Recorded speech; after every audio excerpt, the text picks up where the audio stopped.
पटना के जेठुली में ताबड़तोड़ गोलीबारी, हिंसा और 3 लोगों की मौत के पीछे 7 आरोपी पुलिस की गिरफ्त में आ गए हैं। शुरुआती जांच में पुलिस ने बताया कि दोनों पक्षों के बीच पुरानी रंजिश थी, जिसमें पार्किंग विवाद ने ट्रिगर का काम किया और ताबड़तोड़ गोलियों से पटना थर्रा उठा। क्या है ये पूरा विवाद, इस खास रिपोर्ट में देखिए।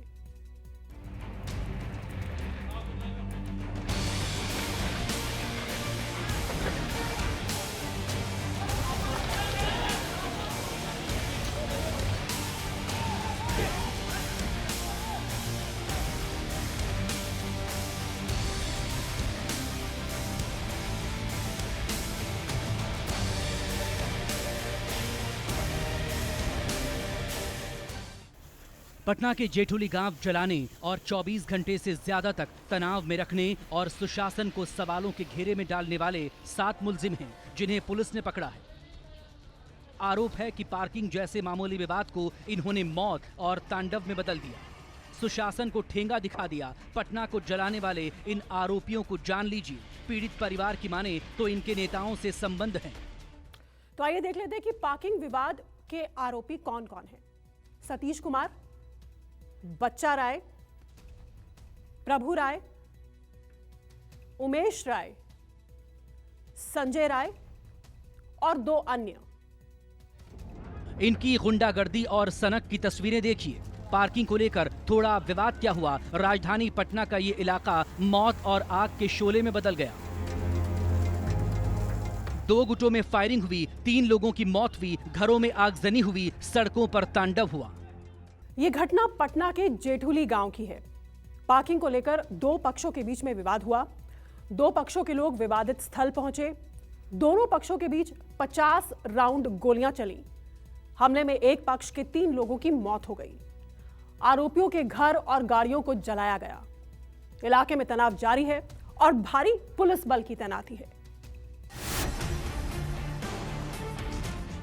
दरअसल इलाके के संजीत कुमार अपनी निजी पार्किंग से गाड़ी निकाल रहे थे, तभी उन्होंने रास्ते में खड़ी आरोपी को गाड़ी हटाने को कहा। बस इतनी सी बात पर आरोपी पक्ष आग बबूला हो गया, जिसके बाद दोनों पक्षों के बीच 50 राउंड से ज्यादा गोलियां चली। दर्जनों जख्मी हो गए। 2 गुटों के बीच सड़कों पर जमकर बवाल हुआ, जिससे इलाके में हड़कंप मच गया। बात यहीं नहीं रुकी। दूसरे राउंड में दबंगों के गुट ने अपनी बंदूकों के मुंह सीधे दूसरे पक्ष पर खोल दिए। पार्किंग के लिए गाड़ी हम लोग निकाल रहे थे बाहर जाने के लिए, शादी ब्याह का माहौल है घर में, तो बोले गाड़ी हटा लो। गाड़ी हटाने के लिए बोले, इसी कारण पर लोग गया, ड्राइवर बुला के लिए मारने लगा। उसके बाद थाना पुलिस आया, उसके बाद सब मिलकर साइड हो गए। उधर से फिर थाना गया, इधर से उस साइड, उधर से अचानक फायरिंग करते हुए आया, सबको गोली मारते। किसके घर में शादी थी? हमारे घर में ही थी। अंधाधुंध फायरिंग में दूसरा पक्ष कुछ कमजोर होता दिखा। इससे पहले कोई कुछ समझ पाता, इलाके के दबंगों ने 3 लोगों को मौत की नींद सुला दिया। निर्ममता से की गई हत्या के बाद मामले ने और तूल पकड़ा। मौका मिलते ही दूसरे पक्ष ने भी जवाबी हमला बोल दिया और चंद पलों में आरोपियों के घर को आग के हवाले कर दिया।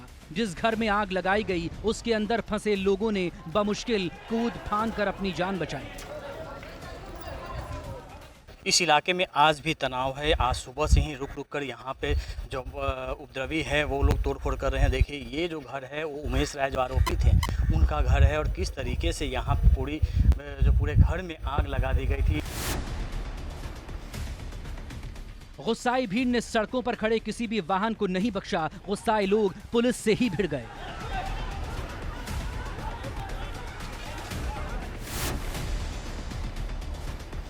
तस्वीरों पर जरा गौर कीजिए। पुलिस के आला अधिकारी क्राइम पर लगाम लगाने के लिए विशेष बैठक कर रहे हैं। मीटिंग हॉल ठसाठस पुलिसकर्मियों से भरा है। एक और पटना में डीजीपी साहब क्राइम कंट्रोल को लेकर पुलिस को मंत्र दे रहे थे, लेकिन सवाल ये उठता है, क्या फील्ड में मौजूद किसी पुलिसकर्मी ने इतनी बड़ी घटना की सूचना अपने आला अधिकारियों तक नहीं पहुंचाई?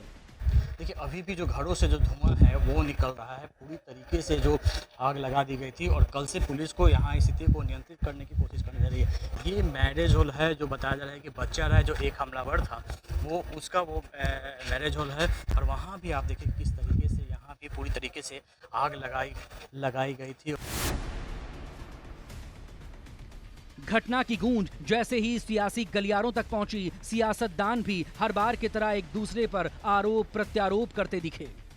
नेताओं को कोई मतलब इस बिहार के किसी चीज़ों से नहीं है, ना विपक्ष को ना सत्ता पक्ष को। यहाँ आएंगे हैं विपक्ष, यहाँ उसका वोटर नहीं है, नहीं आएगा। इस प्रकार की गतिविधियाँ, इस प्रकार का अपराध ये बड़े पैमाने पर बिहार में बढ़ रहे हैं। रोज डकैती, बलात्कार, लूट, राहजनी, इस तरह की घटनाओं में काफ़ी ज़्यादा इजाफा हो गया है। ये चिंता का विषय। मुख्यमंत्री, गृह मंत्री हैं, उन्हीं का ये महकमा है, तो उनको ये देखना चाहिए। यहाँ भी झगड़ा है, आपस का झगड़ा है। एक ही बिरादरी के लोग हैं, एक मुखिया हैं, दूसरे मुखिया के प्रतिद्वंदी हैं, जमीन का मामला भी है, चुनाव का मामला भी है, और झंझट हो गया। गोली बारूद सब चला, कई राउंड सुना की गोलियां चली, दो लोग मारे गए, पुलिस विलम्ब से पहुंची। तो ये घटना तो निंदनीय है ही। उम्मीद करते हैं कि पुलिस जो है इस पर सख्त कार्रवाई करेगी। और आइए अब नजर डालते हैं कि पिछले 5 साल में बिहार की क्राइम फाइल क्या कहती है। साल की अगर बात करें, 2018 में 2,62,802 क्राइम की घटनाएं, 2019 में 2,05,692 क्राइम की घटनाएं, 2020 में 2,57,506, 2021 का आंकड़ा 2,82,067, 2022 में 2,81,582 क्राइम की घटनाएं हुई। पीड़ित परिवार ने उनका घरों का चिराग बुझाने वाले हत्यारों पर आरोप लगाया कि सरकार में बैठे बड़े नेताओं से उनके अच्छे संबंध हैं, जिस कारण आरोपियों पर ठोस कार्रवाई नहीं हो रही। ऐसे में देखना यह होगा कि सुशासन की बोली बोलने वाली नीतीश सरकार आरोपियों पर क्या कड़ा रुख अख्तियार करती है। पटना से अमित ओझा के साथ ब्यूरो रिपोर्ट, न्यूज़ 24।